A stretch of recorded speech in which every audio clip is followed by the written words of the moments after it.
നമസ്കാരം, any time ന്യൂസിലേക്ക് സ്വാഗതം. ഞാൻ നിതിൻ. പ്രധാന വാർത്തകൾ. സുരേഷ് ഗോപിയുടെ പരാമർശം അങ്ങേയറ്റം പ്രതിഷേധാർഹമെന്ന് മന്ത്രി പി രാജീവ്. ചൈനീസ് കടന്നുകയറ്റത്തിന് കാരണം മേക്ക് ഇൻ ഇന്ത്യയുടെ പരാജയം രാഹുൽ ഗാന്ധി. ഉത്രാളിക്കാവ് പൂരം കുമരനെല്ലൂർ ദേശത്തിൻ്റെ കാഴ്ചപ്പന്തൽ കാൽനാട്ടൽ കർമ്മം നടന്നു. CPIM-ന്റെ കണ്ണൂർ ജില്ലാ സെക്രട്ടറിയായി MV ജയരാജൻ തുടരും. ബസിന്റെ മരണപ്പാച്ചിലിൽ വീട്ടമ്മ തലനാരിഴക്കി രക്ഷപ്പെട്ടു. മുകേഷ് MLA സ്ഥാനം ധാർമ്മികമായി രാജിവെക്കണോ എന്നത് മുകേഷിന് തീരുമാനിക്കാം. P സതീദേവി. മാനസിക ഉല്ലാസം തരുന്ന ഈശ. വാർത്തകൾ വിശദമായി. സുരേഷ് ഗോപിയുടെ പരാമർശം അങ്ങേയറ്റം പ്രതിഷേധാർഹമെന്ന് മന്ത്രി പി രാജീവ്. സുരേഷ് ഗോപിയുടെ പരാമർശം അങ്ങേയറ്റം പ്രതിഷേധാർഹമാണെന്ന് മന്ത്രി പി രാജീവ്.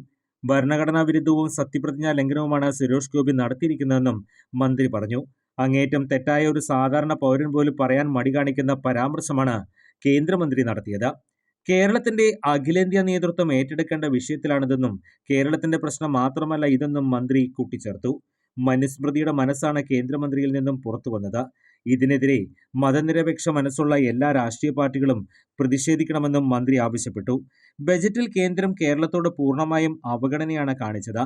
കേരളം എല്ലാ മേഖലയിലും മികവ് കാണിച്ചതിനാൽ ശിക്ഷിക്കപ്പെടുകയാണ്.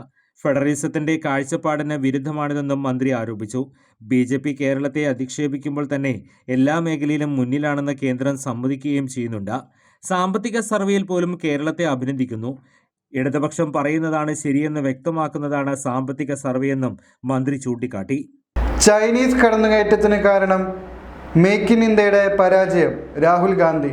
പ്രധാനമന്ത്രി നരേന്ദ്രമോദിയുടെ മേക്ക് ഇൻ ഇന്ത്യ പദ്ധതി നല്ല ആശയമാണെന്നും എന്നാൽ അത് പരാജയപ്പെട്ടെന്നും ലോക്സഭാ പ്രതിപക്ഷ നേതാവ് രാഹുൽ ഗാന്ധി. ചൈനീസ് കടന്നുകയറ്റത്തിന് കാരണം മേക്ക് ഇൻ ഇന്ത്യയുടെ പരാജയമാണ്. ചൈന ഇന്ത്യയുടെ 4000 കിലോമീറ്റർ ഭൂമി കടന്നു കയറിയെന്ന റിപ്പോർട്ടുകൾ നിഷേധിച്ച പ്രധാനമന്ത്രിയെ സേന തള്ളിയെന്നും രാഹുൽ ഗാന്ധി ലോക്സഭയിൽ പറഞ്ഞു. കേന്ദ്ര ബജറ്റിൽ പുതുതലമുറയ്ക്ക് പ്രചോദനം നൽകുന്ന ഒന്നുമില്ലെന്ന് രാഹുൽ ഗാന്ധി ലോക്സഭയിൽ പറഞ്ഞു. രാഷ്ട്രപതിയുടെ പ്രസംഗത്തിലുണ്ടായിരുന്ന ഭൂരിഭാഗം കാര്യങ്ങളും മുൻപ് പറഞ്ഞവയാണ്. സാങ്കേതിക രംഗത്ത് വിപ്ലവം എന്നത് അവകാശവാദം മാത്രമാണെന്നും മേക്ക് ഇൻ ഇന്ത്യ പദ്ധതി ആരംഭിച്ച ശേഷം ഉൽപാദനം കുറഞ്ഞെന്നും രാഹുൽ ഗാന്ധി പറഞ്ഞു. രാഷ്ട്രപതിയുടെ അഭിസംബോധനയിൽ മേലുള്ള നന്ദി പ്രമേയ ചർച്ചയിൽ സംസാരിക്കുകയായിരുന്നു അദ്ദേഹം. തൊഴിലില്ലായ്മ പരിഹരിക്കാൻ രാജ്യത്തിന് കഴിഞ്ഞില്ല. UPA സർക്കാരിനോ NDA സർക്കാരിനോ തൊഴിലില്ലായ്മ പരിഹരിക്കാനായില്ല. ഉൽപാദന മേഖലയെ നേരായി നയിക്കുന്നതിൽ സർക്കാരുകൾ പരാജയപ്പെട്ടു. ഒരു കാലത്ത് കമ്പ്യൂട്ടറിനെ പരിഹസിച്ചിരുന്നു. എന്നാൽ ഇപ്പോൾ ചൈനയെ കൂടുതലായി ആശ്രയിക്കേണ്ടി വരുന്നു. സാങ്കേതിക വിദ്യയുടെ കാര്യത്തിൽ ചൈന ഇന്ത്യയേക്കാൾ 10 വർഷം മുന്നിലാണ്. ഇന്ത്യയിൽ കടന്നുകയറാൻ ചൈനയ്ക്ക് ധൈര്യം നൽകുന്നത് അവരുടെ വ്യാവസായിക വളർച്ചയാണ്. കമ്പ്യൂട്ടർ വിപ്ലവം വന്നപ്പോൾ സോഫ്റ്റ്വെയർ ഡെവലപ്മെന്റിൽ സർക്കാർ ശ്രദ്ധ കേന്ദ്രീകരിച്ചു. ഇലക്ട്രിക് മോട്ടോറുകളും ബാറ്ററികളും AI-യും ലോകത്തെ മാറ്റുന്നു. സാങ്കേതിക വിദ്യയുടെ അടിസ്ഥാന തത്വങ്ങളെക്കുറിച്ച് കുട്ടികളെ പഠിപ്പിച്ചു തുടങ്ങുകയാണ് വേണ്ടത്. നമ്മൾ ഒരു നിർമ്മാണ ശൃംഖലയ്ക്ക് തുടക്കം കുറിക്കണം. ചൈന ഇക്കാര്യത്തിൽ ഇന്ത്യക്ക് മുന്നിലാണെന്നും രാഹുൽ ഗാന്ധി വ്യക്തമാക്കി. ഉത്രാളിക്കാവ് പൂരം കുമരനെല്ലൂർ ദേശത്തിന്റെ കാഴ്ചപ്പന്തൽ കാൽനാട്ടൽ കർമ്മം നടന്നു. ഉത്രാളിക്കാവ് പൂരം കുമരനെല്ലൂർ ദേശത്തിന്റെ 2025 പൂരാഘോഷങ്ങൾക്ക് തുടക്കം കുറിച്ചുകൊണ്ട് കാഴ്ചപ്പന്തൽ കാൽനാട്ട് കർമ്മം ഉത്രാളിക്കാവ് ക്ഷേത്ര പരിസരത്ത് നടന്നു. ഉത്രാളിക്കാവ് ക്ഷേത്രം മേൽശാന്തി ഗോപാലകൃഷ്ണ അയ്യർ, ക്ഷേത്രകോമരം പള്ളിയത്ത് മാധവൻ നായർ, ഹരിഹര അയ്യർ എന്നിവർ ചടങ്ങിന് മുഖ്യ കാർമ്മികത്വം വഹിച്ചു. ഉത്രാളിക്കാവ് പൂരം കുമരനെല്ലൂർ ദേശം പ്രസിഡന്റ് AK സതീഷ് കുമാർ അധ്യക്ഷത വഹിച്ചു. കുമരനെല്ലൂർ ദേശത്തിന് തുടർച്ചയായി 10 വർഷമായി കാഴ്ചപ്പന്തലൊരുക്കുന്ന ചെറുതുരുത്തി മയൂര പന്തൽ വർക്ക്സ് ഉടമകളായ MA യൂസഫിനെയും കബീറിനെയും രക്ഷാധികാരി doctor PS Mohandas, working president K Balakrishnan എന്നിവർ ചേർന്ന് ആദരിച്ചു. ദേശകമ്മിറ്റി ഭാരവാഹികളായ working president K Balakrishnan, secretary PA Vipin, general convener KR Ramesh, treasurer Prasad Pookot, V Sreedharan, Vijayan Poonoth, Devaswom officer G Sreeraj എന്നിവർ ചടങ്ങുകൾക്ക് നേതൃത്വം നൽകി. എങ്കക്കാട് ദേശം ഭാരവാഹികളായ TP Gireesan, PR Suresh Kumar, Babu Pookkunnath, PG Raveendran, P Jayesh Kumar, Vadakkanchery ദേശം ഭാരവാഹികളായ CA Sankarankutty, PN Vaishakh, PN Gokulan, V Anirudhan, PN Rajan എന്നിവരും ചടങ്ങിൽ സന്നിഹിതരായിരുന്നു. CPIM-ന്റെ കണ്ണൂർ ജില്ലാ സെക്രട്ടറിയായി MV ജയരാജൻ തുടരും. CPMന്റെ കണ്ണൂർ ജില്ലാ സെക്രട്ടറിയായി MV ജയരാജൻ തുടരും. MV നികേഷ് കുമാറും SFI സംസ്ഥാന അധ്യക്ഷ K അനുശ്രീയും ഉൾപ്പെടെ 11 പേർ ജില്ലാ കമ്മിറ്റിയിൽ പുതിയതായി അംഗമാകും. 2019 P ജയരാജൻ ലോക്സഭയിലേക്ക് മത്സരിക്കാൻ മാറിയ വേളയിലാണ് ജയരാജൻ ജില്ലാ സെക്രട്ടറി സ്ഥാനത്തേക്ക് ആദ്യമായി എത്തുന്നത്. അതിനുശേഷം 2021 സമ്മേളനത്തിലൂടെ ആദ്യമായി തെരഞ്ഞെടുക്കപ്പെട്ടു. 2024 പാർലമെന്റ് തെരഞ്ഞെടുപ്പിൽ കണ്ണൂരിൽ നിന്നും ലോക്സഭയിലേക്ക് മത്സരിച്ചെങ്കിലും KPCC അധ്യക്ഷൻ K സുധാകരനോട് MV ജയരാജൻ പരാജയപ്പെട്ടു. ബസിന്റെ മരണപ്പാച്ചിലിൽ വീട്ടമ്മ തലനാരിഴക്കി രക്ഷപ്പെട്ടു. സ്ഥിരം അപകടത്തിൽപ്പെടുകയും നിരത്തുകളിൽ മരണപ്പാച്ചിൽ നടത്തുകയും ചെയ്യുന്ന ചിറയത്ത് ബസ് വീട്ടമ്മയെ ഇടിച്ചു വീഴ്ത്തി. സംസ്ഥാന പാതയിൽ ഉത്രാളിക്കാവ് ക്ഷേത്ര പരിസരത്ത് വെച്ചാണ് അപകടം സംഭവിച്ചത്. സ്കൂട്ടർ ഓടിച്ചു വന്നിരുന്ന വീട്ടമ്മയെ മറ്റൊരു വാഹനത്തെ മറികടക്കുന്നതിനിടെ ഇടിക്കുകയായിരുന്നു. സംഭവത്തിന് ശേഷം ബസ് നിർത്താതെ പോയി. നഗരസഭാ കൗൺസിലർ AD അജിയുടെ നേതൃത്വത്തിൽ ഒരുപറ്റം ആളുകൾ ചേർന്ന് ബസ് പിടിച്ചിട്ടു. പരിക്കേറ്റ വീട്ടമ്മയെ ജില്ലാ ആശുപത്രിയിലെത്തിച്ച് പ്രാഥമിക ചികിത്സ നൽകി വിട്ടയച്ചു. സ്ഥിരമായി മരണപ്പാച്ചിൽ നടത്തുന്ന ചിറയത്ത് ബസ് ഇതിനു മുമ്പും നിരവധി തവണ അപകടങ്ങൾ വരുത്തിവെച്ചിട്ടുണ്ടെന്ന് ദൃക്സാക്ഷികൾ പറഞ്ഞു. സംഭവത്തിൽ ബൈജു, സനീഷ് എന്നീ ബസ് തൊഴിലാളികൾക്കെതിരെ വടക്കാഞ്ചേരി പോലീസ് കേസെടുത്തു. മുകേഷ് MLA സ്ഥാനം ധാർമ്മികമായി രാജിവെക്കണോ എന്നത് മുകേഷിന് തീരുമാനിക്കാം. P സതീദേവി. പീഡന പരാതിയിൽ കുറ്റപത്രം സമർപ്പിച്ചതിന് പിന്നാലെ മുകേഷ് MLA സ്ഥാനം രാജിവെക്കണമെന്ന് പ്രതിപക്ഷം കടുപ്പിച്ച സാഹചര്യത്തിൽ പ്രതികരണവുമായി സംസ്ഥാന വനിതാ കമ്മീഷൻ അധ്യക്ഷ. ധാർമ്മികമായി രാജിവെക്കണോ എന്നത് മുകേഷിന് തീരുമാനിക്കാമെന്നും നിയമപരമായി രാജിവെക്കേണ്ടതില്ലെന്നും വനിതാ കമ്മീഷൻ അധ്യക്ഷ P സതീദേവി പറഞ്ഞു. 2 വർഷത്തിൽ കൂടുതൽ ശിക്ഷിച്ചാലേ ജനപ്രതിനിധി രാജിവെക്കേണ്ടതുള്ളൂ എന്നും P സതീദേവി കൂട്ടിച്ചേർത്തു. മാനസിക ഉല്ലാസം തരുന്ന ഈശ. മഹാശിവരാത്രി മഹോത്സവത്തിന് ലോക ജനതയെ മുഴുവൻ ആകർഷിക്കുന്ന വിധത്തിൽ ഈശായിൽ ഒരുങ്ങുന്നു. കൂടുതൽ ആളുകളെ ആകർഷിക്കുന്ന വിധത്തിലാണ് പ്രത്യേക പരിപാടികളാണ് ഈശായിൽ ഒരുങ്ങുന്നത്. മഹാശിവരാത്രി ദിനത്തിൽ ഈശായിലെത്തുന്നവർക്ക് താമസിക്കാനും പരിപാടികൾ കാണാനുമാണ് വിപുലമായ ഒരുക്കങ്ങളാണ് ഈശായിൽ നടന്നുവരുന്നത്. ഈ വർഷത്തെ ശിവരാത്രിയിൽ ലക്ഷക്കണക്കിന് ആളുകൾ എത്തുമെന്നാണ് സംഘാടകർ അറിയിച്ചിട്ടുള്ളത്. ഈശായുടെ പ്രവേശന കവാടത്തിൽ സ്ഥാപിച്ചിട്ടുള്ള മഹാശിവലിംഗം പ്രത്യേക സംവിധാനം ഉപയോഗിച്ച് പോളിഷ് ചെയ്യുന്ന പ്രവൃത്തികൾ നടന്നുവരികയാണ്. ശിവലിംഗത്തിൽ ചാർത്താനുള്ള രുദ്രാക്ഷമാലകൾ തയ്യാറായി വരുന്നു. അടുത്തിടെയായി ഈശായിൽ തിരക്കേറി വരികയാണ്. 1992 സദ്ഗുരു വാസുദേവ് സ്ഥാപിച്ച ആത്മീയ സംഘടനയാണ് കോയമ്പത്തൂരടുത്തുള്ള ഈശായ. ഇന്ത്യക്കകത്തും പുറത്തുനിന്നായി ആയിരക്കണക്കിന് ആളുകളാണ് ഇവിടെ ദിനംപ്രതി എത്തിക്കൊണ്ടിരിക്കുന്നത്. യോഗം, ധ്യാനം എന്നിവയാണ് ആത്മീയ കേന്ദ്രത്തിലെ പ്രത്യേകതകൾ. 9 ദശലക്ഷത്തിലധികം സന്നദ്ധ സേവകരാണ് ഇവിടെ പ്രതിഫലം വാങ്ങാതെ സേവനം നടത്തുന്നത്. ഈശായിലെത്തുന്ന ഓരോരുത്തരെയും ഇവർ ചെറുപുഞ്ചിരിയോടെയും തൊഴുകൈകളോടെയും വരവേൽക്കും. ഓംകാര മന്ത്രങ്ങൾ മുഴങ്ങുന്ന ഈശായിൽ പ്രവേശിച്ചാൽ നമ്മൾ പുറംലോകം മറക്കും. മാനസിക ഉന്മേഷത്തിനും മനസ്സമാധാനത്തിനുമായ ധ്യാനത്തിൽ പങ്കെടുക്കുന്നവരെ ഇവിടെ കാണാൻ കഴിയും. പ്രകൃതിയോട് ഇണങ്ങിച്ചേർന്നുള്ള നിർമ്മിതികളും കരിങ്കൽ കെട്ടുകളും ഈശായുടെ പ്രത്യേകതയാണ്. ഈശായിലെത്തിയാൽ നമുക്ക് സഞ്ചരിക്കാനുള്ള കാളവണ്ടികൾ മുന്നിലെത്തും. പിന്നെ അവർ നമ്മെ ഒരു പ്രത്യേക ലോകത്തേക്ക് കൂട്ടിക്കൊണ്ടുപോകും. രാവിലെ അകത്ത് പ്രവേശിച്ചാൽ വൈകുന്നേരം വരെ ചുറ്റി നടന്ന് കാണാൻ കാഴ്ചകളുണ്ട്. സ്ത്രീകൾ പൂജ നടത്തുന്ന ദുർഗാദേവി പ്രതിഷ്ഠയും ഈശായിലുണ്ട്.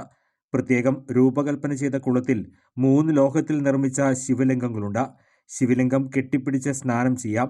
മാനസിക പിരിമുറുക്കം ഇല്ലാതാക്കാൻ ഈശായിലെ സന്ദർശനം കൊണ്ട് കഴിയുമെന്ന് ഇവിടെ എത്തുന്ന സഞ്ചാരികൾ പറയുന്നു. ഒരിക്കൽ ഈശായിൽ സന്ദർശിച്ചാൽ പിന്നെ ഇടയ്ക്കിടെ ഈശായിലെത്താൻ നമ്മുടെ മനസ്സ് പറയും. ഇടവേള. പ്രായം എത്രയായാലും ഒന്ന് നടക്കാൻ ആഗ്രഹിക്കാത്തവർ ലോകത്തെവിടെയും ഉണ്ടാവില്ല. ലോകമെമ്പാടുമുള്ള ജനങ്ങളെ ഏതാണ്ട് ഒരേ രീതിയിൽ അലട്ടുന്ന പ്രശ്നമാണ് മുട്ടുതേയ്മാനം.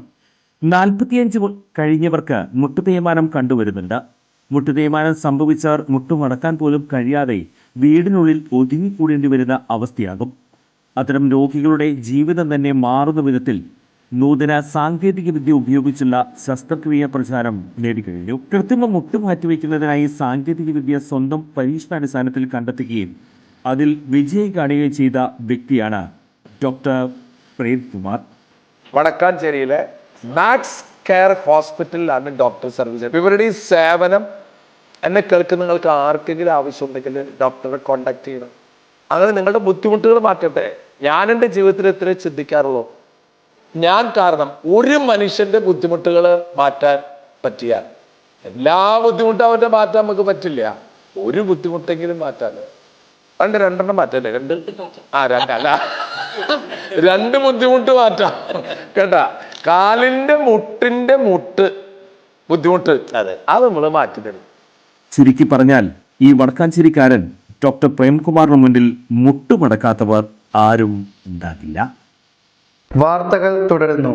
മുണ്ടത്തിക്കോട് പാതിരിക്കോട്ടുകാവ് ഭരണിവേലയോടനുബന്ധിച്ച് വടക്കുമുറി ദേശഭാഗത്തിന്റെ വേലയ്ക്ക് കൊടിയേറി മേൽശാന്തി അനീഷ് കൈലാസം കൊടിയേറ്റ് കർമ്മം നിർവഹിച്ചു. പൂരം വിളംബര പത്രികയുടെ പ്രകാശനവും ചടങ്ങിൽ വെച്ച് നടന്നു. President MN Latheendran, secretary MC മണി, ട്രഷറർ മോഹൻദാസ് എന്നിവർ നേതൃത്വം നൽകി. പരിപാടിയോടനുബന്ധിച്ച് ഗാനമേളയും അരങ്ങേറി. വെള്ളാറ്റന്നൂർ ശ്രീ കൂട്ടുമുച്ചിക്കൽ പൂരമഹോത്സവത്തിന് കൊടിയേറി. വെള്ളാറ്റഞ്ഞൂർ ശ്രീ കൂട്ടുമുഞ്ചിക്കൽ ഭഗവതി ക്ഷേത്രത്തിലെ പൂരമഹോത്സവത്തിന് കൊടികയറി. ഫെബ്രുവരി 8, 9 തീയതികളിലാണ് പൂരം ആഘോഷിക്കുന്നത്. ഫെബ്രുവരി 5, 6, 7 തീയതികളിൽ പറയെടുപ്പും ഫെബ്രുവരി 6 ക്ഷേത്രോത്സവ വേദിയിൽ കലാസന്ധ്യ, നൃത്തനൃത്യങ്ങൾ, 7 കൊച്ചിൻ രസികയുടെ സ്റ്റേജ് ഷോ എന്നിവ നടക്കും. 8 ഉച്ചയ്ക്ക് വെള്ളാറ്റഞ്ഞൂർ ശ്രീരാമസ്വാമി ക്ഷേത്രത്തിൽ നിന്നും 3 ഗജവീരന്മാരുടെയും പഞ്ചവാദ്യത്തിൻ്റെയും അകമ്പടിയോടെ ദേവസ്വം പൂരം എഴുന്നള്ളിക്കും. തുടർന്ന് മേളത്തോടെ കൂട്ടിയെഴുന്നള്ളിപ്പിന് ശേഷം വിവിധ ദേശകമ്മിറ്റികളുടെ ഉത്സവാഘോഷങ്ങൾ ക്ഷേത്രത്തിലെത്തും. 9 പുലർച്ചെ പഞ്ചവാദ്യത്തിൻ്റെ അകമ്പടിയോടെ വെള്ളാറ്റത്തൂർ ശ്രീ സുബ്രഹ്മണ്യ സ്വാമി ക്ഷേത്രത്തിൽ നിന്നും പുലർച്ചെ 12 രാത്രി പൂരം എഴുന്നള്ളിപ്പും മേളത്തോടെ താലപ്പൊലി എന്നിവയ്ക്ക് ശേഷം ഗുരുതി പൂജയോടെ പൂരമഹോത്സവം സമാപിക്കും. കൊടിയേറ്റ കർമ്മങ്ങൾക്ക് ക്ഷേത്രം മേൽശാന്തി ശ്രീനിവാസ് അയ്യർ കാർമ്മികനായി. മുൻ മേൽശാന്തി മൂത്തമന പരമേശ്വരൻ നമ്പൂതിരി മുഖ്യാതിഥിയായി. ക്ഷേത്രം ഭാരവാഹികളായ ഉണ്ണികൃഷ്ണൻ അമ്മാത്ത്, TP അജിത് കുമാർ, KS ബാബു തുടങ്ങിയവർ നേതൃത്വം നൽകി. ദളിത് വിഭാഗത്തെ ആക്ഷേപിച്ച കേന്ദ്രമന്ത്രി സുരേഷ് ഗോപി ആ സ്ഥാനത്ത് തുടരാൻ അർഹനല്ലെന്ന് മന്ത്രി V ശിവൻകുട്ടി. ദളിത് വിഭാഗത്തെ ആക്ഷേപിച്ച കേന്ദ്രമന്ത്രി സുരേഷ് ഗോപി ആ സ്ഥാനത്ത് തുടരാൻ അർഹനല്ലെന്ന് പൊതുവിദ്യാഭ്യാസവും തൊഴിലും വകുപ്പ് മന്ത്രി V ശിവൻകുട്ടി. ഇന്ത്യൻ രാഷ്ട്രപതി മുതൽ മാതൃകപരമായ ഉത്തരവാദിത്തം നിറവേറ്റി കഴിവ് തെളിയിച്ചിട്ടുള്ള മഹാന്മാരെയും മഹതികളെയും അടച്ച് ആക്ഷേപിച്ചതുവഴി സുരേഷ് ഗോപിയുടെ ചാതുർവർണ്ണ മനസ്സ് വെളിപ്പെടുത്തുകയാണ്. ഇന്ത്യയുടെ ഭരണഘടനാ ശില്പി ഡോക്ടർ BR അംബേദ്കർ, മുൻ രാഷ്ട്രപതി KR നാരായണൻ മുതൽ എത്രയോ മഹാന്മാരാണ് ഇന്ത്യയെ മുന്നോട്ട് നയിച്ചത്. ദളിത് വിഭാഗത്തിന് ഏൽപ്പിച്ച മുറിവ് ഒരു ഖേദപ്രകടനം കൊണ്ട് മാത്രം തീരുന്നതല്ല. പ്രധാനമന്ത്രി ഇടപെട്ട് സുരേഷ് ഗോപി ആ സ്ഥാനത്ത് നിന്ന് നീക്കം ചെയ്യണം. രാജ്യവാഴ്ചക്കാലത്ത് മന്ത്രിയാകേണ്ട വ്യക്തിയാണ് സുരേഷ് ഗോപിയെന്നും അദ്ദേഹം പറഞ്ഞു. മാധ്യമങ്ങളിലൂടെയാണ് ജീവിക്കുന്ന വ്യക്തിയാണ് അദ്ദേഹം. കേരളത്തിന്റെ വികസനത്തെപ്പറ്റി സാമാന്യ ധാരണയില്ലാത്ത വ്യക്തിയാണ് മന്ത്രി ജോർജ് കുര്യൻ. വിദ്യാഭ്യാസം, ആരോഗ്യം, ക്രമസമാധാനം, ശുചിത്വം, തൊഴിലാളി ക്ഷേമം എന്നീ എല്ലാ മേഖലകളിലും കേരളം ഒന്നാമതാണെന്ന് കേന്ദ്ര സർക്കാരിന്റെ വിവിധ പഠനങ്ങൾ തെളിയിച്ചിട്ടുണ്ട്. കേന്ദ്ര ഗവൺമെന്റിന്റെ അവഗണനയെ അതിജീവിച്ചുകൊണ്ടാണ് പിണറായി വിജയൻ നേതൃത്വം നൽകുന്ന സർക്കാർ കഴിഞ്ഞ 9 വർഷക്കാലമായി രാജ്യത്തിന് മാതൃകാപരമായ നേട്ടങ്ങൾ കൈവരിച്ചിട്ടുള്ളത്. അതിനെ ഇകഴ്ത്തി കാണിക്കാനുള്ള ശ്രമം കേരളത്തിൽ വിലപ്പോവില്ല.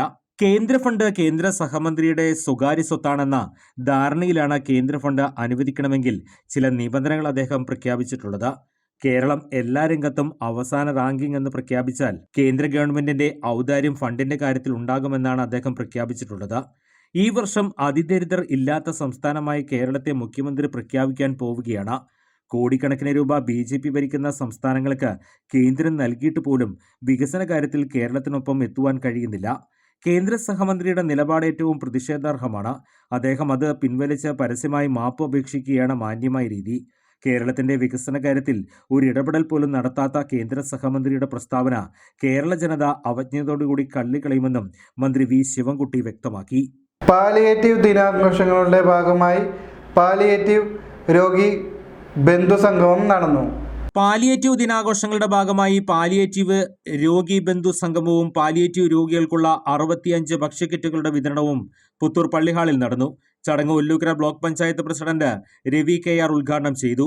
പുത്തൂർ ഗ്രാമപഞ്ചായത്ത് പ്രസിഡന്റ് മിനി ഉണ്ണികൃഷ്ണൻ അധ്യക്ഷയായി. ചടങ്ങിൽ Senior Chamber International Thrissur legion president Hamsa M Ali മുഖ്യാതിഥിയായി പങ്കെടുത്തു. Secretary Rajagopal, treasurer Kuryappan K വിശിഷ്ടാതിഥികളായും പുത്തൂർ പഞ്ചായത്ത് ആരോഗ്യ standing committee chairman Sajith PS, Ranji John, Joy Chiriyankandath, Sudhenandan, Senior Chamber വനിതാ വിഭാഗം പ്രസിഡന്റ് ഷൈല ഹംസ, ബിന്ദു സുധോധനൻ എന്നിവർ പങ്കെടുത്ത് സംസാരിച്ചു. മാലിന്യ ശേഖരണത്തിനൊരുങ്ങി വടക്കാഞ്ചേരി നഗരസഭ.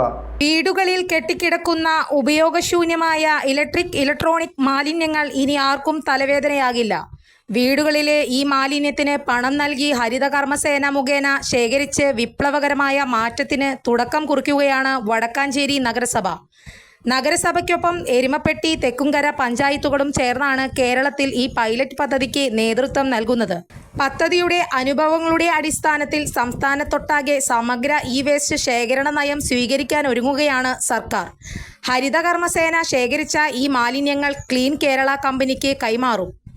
സമഗ്ര വേസ്റ്റ് ശേഖരണ പദ്ധതിക്ക് ഫെബ്രുവരി 20 മുതൽ വടക്കാഞ്ചേരി നഗരസഭ തുടക്കം കുറിക്കും.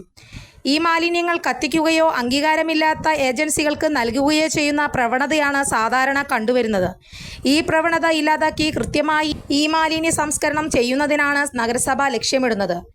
ഈ വേസ്റ്റുകൾ കത്തിക്കുമ്പോഴുണ്ടാകുന്ന പുകയിൽ നിന്നും വരുന്ന മാലിന്യത്തിൻ്റെ അളവ് സാധാരണ മാലിന്യത്തിൻ്റെ 6 ഇരട്ടി കൂടുതലായിരിക്കും. മനുഷ്യന്റെ ആരോഗ്യത്തിനും പരിസ്ഥിതിക്കും ഇത് അപകടകരമാണ്. അംഗീകാരമില്ലാത്ത ഏജൻസികൾക്കോ വ്യക്തികൾക്കോ നൽകിയാൽ അവർക്കാവശ്യമായ ഭാഗങ്ങൾ എടുത്ത ശേഷം ബാക്കി ജലാശയങ്ങളിലേക്കോ പൊതു ഇടങ്ങളിലേക്കോ വലിച്ചെറിയപ്പെടുന്നു. വലിച്ചെറിയപ്പെട്ട ഈ മാലിന്യങ്ങൾ മണ്ണിൽ ലയിക്കാതെ പരിസ്ഥിതിക്ക് ദോഷം ചെയ്യുന്നു. കൃത്യമായി ഹരിതകർമ്മസേനയ്ക്ക് കൈമാറുന്നത് മൂലം ഇത്തരം പ്രതിസന്ധികൾ ഒഴിവാക്കാനാകും. ഹരിതകർമ്മയ്ക്ക് യൂസർ ഫീ നൽകി പ്ലാസ്റ്റിക് കൈമാറിയിരുന്നെങ്കിൽ ഈ വേസ്റ്റിന് തൂക്കത്തിനനുസരിച്ച് പണം തിരികെ ലഭിക്കുമെന്നതാണ് പ്രത്യേകത. ഈ വേസ്റ്റ് ശേഖരണത്തിന് മുന്നോടിയായി നഗരസഭയിലെ ഹരിതകർമ്മ സേനാംഗങ്ങൾക്ക് സമഗ്ര ഈ മാലിന്യ സംസ്കരണ സംവിധാനത്തെക്കുറിച്ച് ക്ലീൻ കേരള കമ്പനി മുഖേന ട്രെയിനിംഗ് ക്ലാസ് സംഘടിപ്പിച്ചു. ബോധവൽക്കരണ ക്ലാസിൻ്റെ ഉദ്ഘാടനം നഗരസഭാ ചെയർമാൻ PN സുരേന്ദ്രൻ നിർവഹിച്ചു. വടക്കാഞ്ചേരി കേരളവർമ്മ വായനശാലയിൽ നടന്ന പരിപാടിയിൽ വൈസ് ചെയർപേഴ്സൺ ഷീല മോഹൻ അധ്യക്ഷയായി. സ്ഥിരം സമിതി അധ്യക്ഷരായ AM ജമീലാബി, സ്വപ്ന ശശി, കൗൺസിലർമാരായ AD Aji, KA Vijeesh, public health inspector Siddiqul Akbar, CDS chairperson Sindhu Prakash, ഹരിതകർമ്മ സേനാംഗങ്ങൾ തുടങ്ങിയവർ പങ്കെടുത്തു. Clean Kerala Company resource person CP Karthika ട്രെയിനിങ്ങിന് നേതൃത്വം നൽകി. പാലക്കാട് എലപ്പുള്ളി ബ്രൂവറി പദ്ധതിയിൽ അഴിമതി ആരോപണം ശക്തമാക്കി പ്രതിപക്ഷം. പാലക്കാട് എലപ്പുള്ളി ബ്രൂവറി പദ്ധതിയിൽ അഴിമതി ആരോപണം ശക്തമാക്കി പ്രതിപക്ഷം. ഒയാസിസ് കമ്പനിക്ക് വേണ്ടി മദ്യനയം മാറ്റിയെന്നും മന്ത്രി MP രാജേഷ് പറയുന്നത് പച്ചക്കള്ളമാണെന്നും VD സതീശൻ ആരോപിച്ചു. പാലക്കാട് എലപ്പുള്ളിയിൽ മദ്യനിർമ്മാണശാല നിർമ്മിക്കാൻ മന്ത്രി ഉയർത്തിയ ചീട്ടുകൊട്ടാരം തകർന്നു. മദ്യനയം മാറിയത് ഒരു സ്വകാര്യ കമ്പനി മാത്രമാണ് അറിഞ്ഞത്. സംസ്ഥാന സർക്കാരിന്റെ ക്ഷണപ്രകാരമാണ് മദ്യനിർമ്മാണശാല ആരംഭിക്കുന്നതെന്ന് ഒയാസിസ് കമ്പനി വ്യക്തമാക്കിയിട്ടുണ്ട്. ജല അതോറിറ്റിക്ക് നൽകിയ അപേക്ഷയിൽ ഈ കാര്യം വ്യക്തമാക്കിയിട്ടുണ്ടെന്നും VD സതീശൻ പറഞ്ഞു. അവർ 16/6/2003 കേരള വാട്ടർ അതോറിറ്റിക്ക് കൊടുത്ത അപേക്ഷയിൽ, അതായത് ഈ പ്രോജക്റ്റിൽ വെള്ളം വേണം എന്നാവശ്യപ്പെട്ടുകൊണ്ട് അവർ കൊടുത്ത അപേക്ഷയിൽ പറഞ്ഞിരിക്കുന്നു, ഇത് as per the Niti Aayog direction and state government invitation, we are desirous to set up a world-class 500 KLPD capacity ethanol plant എന്നാണ്. അതായത് സംസ്ഥാന ഗവൺമെൻറ്റിൻ്റെ ക്ഷണപ്രകാരമാണ് അവരിത് സ്ഥാപിക്കുന്നതെന്നാണ് 16/6/2023 വാട്ടർ അതോറിറ്റിക്ക് കൊടുത്തിരിക്കുന്ന കത്തിൽ കാണിക്കുന്നത്. ഇവരുടെ അപേക്ഷയുടെ അടിസ്ഥാനത്തിലാണ് 2025 അനുമതി കൊടുക്കുന്നത്. 2023 ഇവർ പറഞ്ഞിരിക്കുന്നു ഞങ്ങളുടെ ക്ഷണപ്രകാരം, സംസ്ഥാന ഗവൺമെന്റിന്റെ ക്ഷണപ്രകാരമാണ് ഞങ്ങളിത് കൊടുത്തിരിക്കുന്നത്. മദ്യനയം മാറുന്നതിന് മുമ്പ് കമ്പനിയുമായി ഡീലുണ്ടാക്കി. ഈ കമ്പനിക്ക് വേണ്ടിയാണ് സർക്കാർ മദ്യനയം മാറ്റിയത്. സർക്കാർ കമ്പനിയെ ക്ഷണിക്കും മുമ്പ് കമ്പനിയെ IOC അനുമതി ലഭിച്ചില്ല. 2023 പദ്ധതിക്ക് വെള്ളം ആവശ്യപ്പെട്ട് വാട്ടർ അതോറിറ്റിക്ക് കമ്പനി കത്ത് നൽകി. സർക്കാരിന്റെ ക്ഷണപ്രകാരമാണ് കമ്പനി ആരംഭിക്കുന്നതെന്ന് കത്തിൽ പറഞ്ഞിരുന്നു. കേന്ദ്ര സർക്കാരിന്റെ അംഗീകാരം ലഭിക്കുന്നതിന് മുമ്പ് സർക്കാർ കമ്പനിയെ കേരളത്തിലേക്ക് ക്ഷണിച്ചു. 2023 ജൂൺ 16 കമ്പനി വാട്ടർ അതോറിറ്റിക്ക് കത്ത് നൽകിയത്. അതേ ദിവസം തന്നെ വാട്ടർ അതോറിറ്റി മറുപടി നൽകി. 2023 കേരളത്തിൽ മദ്യനിർമ്മാണശാല തുടങ്ങാൻ കമ്പനി IOCയിലും അപേക്ഷ നൽകി. കമ്പനിയും എക്സൈസ് മന്ത്രിയുമായി ഡീൽ നടന്നു. MP രാജേഷുമായി K കവിത ചർച്ച നടത്തിയെന്നും VD സതീശൻ പറഞ്ഞു. മണ്ഡല മകരവിളക്ക് സീസൺ 100% വിജയമെന്ന് Thiruvithamkoor Devaswom board president PS Prasanth. ഇത്തവണത്തെ മണ്ഡല മകരവിളക്ക് സീസൺ 100% വിജയമെന്നും സുഖകരമായി എല്ലാവർക്കും ദർശനം ഉറപ്പാക്കാൻ കഴിഞ്ഞുവെന്നും Thiruvithamkoor Devaswom board president PS Prasanth. അതിന്റെ അടിസ്ഥാനത്തിൽ കൂടുതൽ പദ്ധതികൾ നടപ്പിലാക്കാൻ ബോർഡ് തീരുമാനിച്ചുവെന്നും അദ്ദേഹം പറഞ്ഞു. ഇത്തവണ 55 ലക്ഷത്തോളം ഭക്തർ ദർശനം നടത്തി. 5.5 ലക്ഷം ഭക്തർ അധികമായി എത്തി. 86 കോടി രൂപയുടെ വരുമാന വർധനവ് ഉണ്ടായി. 147 കോടി രൂപ ഈ മണ്ഡല മകരവിളക്ക് ഉത്സവവുമായി ബന്ധപ്പെട്ട് ചിലവായി. മരാമത്ത്, ദേവസ്വം ചെലവ് ഉൾപ്പെടെയാണ് ഇത്. ഇത്തവണ മൊത്തം വരവ് 440 കോടിയാണ്. കഴിഞ്ഞ വർഷം 354 കോടിയായിരുന്നു. അരവണ ഇനത്തിൽ 191 കോടി രൂപയുടെ വിറ്റുവരവ് നേടി. അരവണയിൽ മാത്രം 44 കോടിയുടെ അധിക വരുമാനം നേടാനായി. കാണിക്ക ഇനത്തിൽ 126 കോടി വരുമാനം നേടി. 17 കോടിയുടെ അധിക വരുമാനമാണ് ഈ ഇനത്തിൽ നേടാനായത്. അപ്പം വിൽപ്പനയിൽ 3 കോടി രൂപയുടെ അധിക വരുമാനം നേടിയെന്ന് അദ്ദേഹം പറഞ്ഞു. ശബരിമല മതസൗഹാർദ്ദത്തിന്റെ കേന്ദ്രമെന്നും ആഗോള അയ്യപ്പ സംഗമം നടത്തുമെന്നും അദ്ദേഹം പറഞ്ഞു. വിഷുദിനത്തിൽ ശബരിമലയിൽ തന്നെ നടത്തും. 50-ലധികം രാജ്യങ്ങളിൽ നിന്നും പ്രാതിനിധ്യമുണ്ടാകും. സ്വർണ്ണ ലോക്കറ്റ് വിഷുവിന് തന്നെ നൽകും. വിഷു കൈനീട്ടമായി നൽകാൻ ആലോചന. കോടതിയുടെ അനുമതി കൂടി വേണം. സിയാൽ മാതൃകയിൽ ശബരിമലയിൽ സോളാർ പ്ലാന്റുകൾ സ്ഥാപിക്കാൻ ആലോചനയുണ്ട്. മാർച്ച് 31 മുൻപായി DPR തയ്യാറാക്കി നൽകാൻ പറഞ്ഞിട്ടുണ്ട്. ഫെഡറൽ ബാങ്ക് നൽകുന്ന CSR ഫണ്ട് ഉപയോഗിച്ചിട്ടായിരിക്കും നടപ്പാക്കുക. ഇത് ചെലവ് കുറയ്ക്കാൻ സഹായിക്കും. ശബരിമലയുമായി ബന്ധപ്പെട്ട പ്രവർത്തനങ്ങളിൽ പൂർണ്ണമായും ഡിജിറ്റലൈസേഷൻ നടപ്പാക്കും. പ്രധാന വാർത്തകൾ ഒരിക്കൽ കൂടി. സുരേഷ് ഗോപിയുടെ പരാമർശം അങ്ങേയറ്റം പ്രതിഷേധാർഹമെന്ന് മന്ത്രി P രാജീവ്. ചൈനീസ് കടന്നുകയറ്റത്തിന് കാരണം മേക്ക് ഇൻ ഇന്ത്യയുടെ പരാജയം രാഹുൽ ഗാന്ധി. ഉത്രാളിക്കാവ് പൂരം കുമരനെല്ലൂർ ദേശത്തിൻ്റെ കാഴ്ചപ്പന്തൽ കാൽനാട്ടൽ കർമ്മം നടന്നു. CPIM-ന്റെ കണ്ണൂർ ജില്ലാ സെക്രട്ടറിയായി MV ജയരാജൻ തുടരും. ബസിന്റെ മരണപ്പാച്ചിലിൽ വീട്ടമ്മ തലനാരിഴക്കി രക്ഷപ്പെട്ടു. മുകേഷ് MLA സ്ഥാനം ധാർമ്മികമായി രാജിവെക്കണോ എന്നത് മുകേഷിന് തീരുമാനിക്കാം. P സതീദേവി. മാനസിക ഉല്ലാസം തരുന്ന ഈശ. ഇതോടുകൂടി വാർത്താ ബുള്ളറ്റിൻ അവസാനിച്ചു. നന്ദി, നമസ്കാരം.